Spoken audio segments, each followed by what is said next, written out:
प्रत्येक बातमीतील घटनेच्या वास्तविकतेची तुलना थेट पाहत रहा सांगली अपडेट।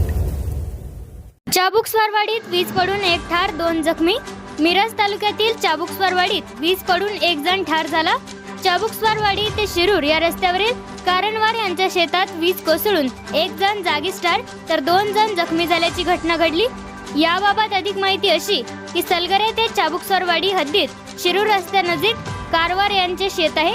या शेतामध्ये विहिरीचे खोदकाम सुरू असून काम सुरू असताना सायंकाळी 6 वाजण्याच्या सुमारास जोरदार वाऱ्यासह पावसाने हजेरी लावली।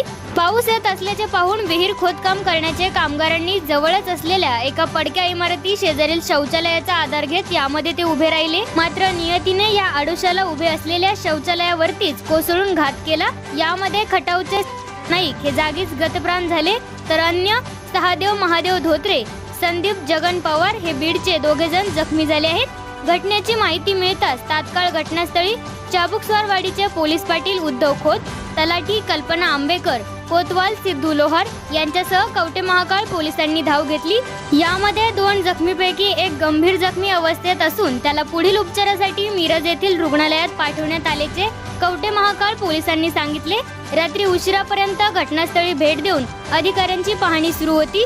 तटपुंजा पगारावर काम करणाऱ्या गरीब कामगारावर असा हा निसर्गाने आघात केल्याने परिसरातून हळहळ व्यक्त होत आहे।